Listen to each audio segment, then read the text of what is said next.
ভাটপাড়ায় তৃণমূল নেতা অশোক সাউ খুনের ঘটনায় এবার মূল অভিযুক্ত সুজল প্রসাদকে গ্রেফতার করল পুলিশ। মূল অভিযুক্ত সুজল প্রসাদ এবং সানি নামে বিহার থেকে দুজনকে পাকড়াও করে ব্যারাকপুর কমিশনারেটের পুলিশ।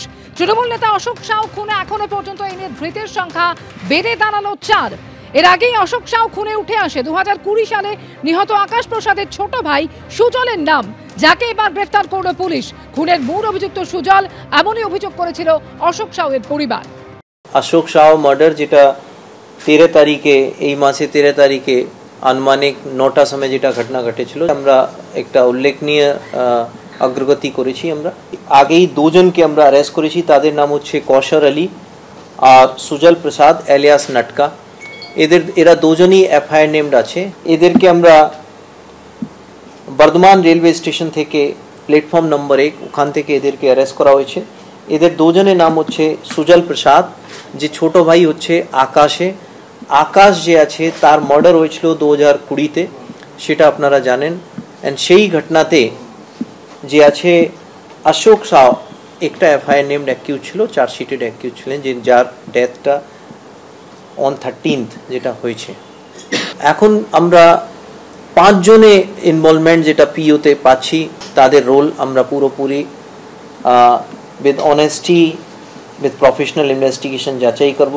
ভাটপাড়ায় তৃণমূল নেতা অশোক সাউ খুনের ঘটনায় মূল অভিযুক্ত গ্রেফতারে নিয়ে এবার অর্জুন সিংকে নিশানা করলেন পার্থ ভৌমিক। বাইরের অপরাধীদের সঙ্গে কার সব থেকে বেশি যোগাযোগ তা ব্যারাকপুরের মানুষ জানে।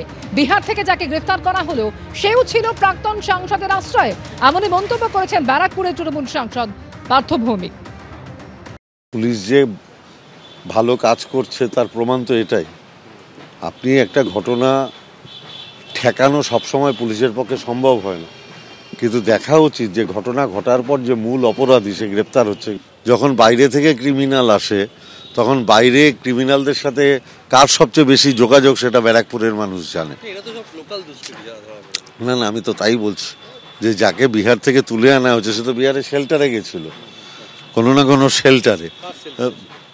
আমি তো মনে করি বাইরে শেল্টার একজনই দিতে পারে যিনি প্রাক্তন সাংসদ ছিলেন, তার শেল্টারেই তো সবাই থাকে। এই যে পঙ্কজ বলে ছেলেটি যে এখন জেলে আছে, যার ট্রায়াল চলছে, সে তো অর্জুনের ডান হাত, সেই তো এইসব সব অপারেট করাচ্ছে।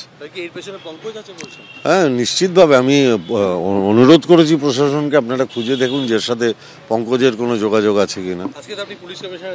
আমি এটা দেখা করলাম, এই সিসি ক্যামেরাগুলো অ্যাজ আর্লি অ্যাজ পসিবল যাতে লাগিয়ে দেওয়া যায় পুরো ভাটপাড়া জুড়ে।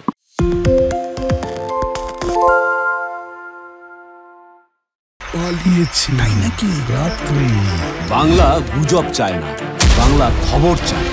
বাংলা খবর, বাংলার খবর।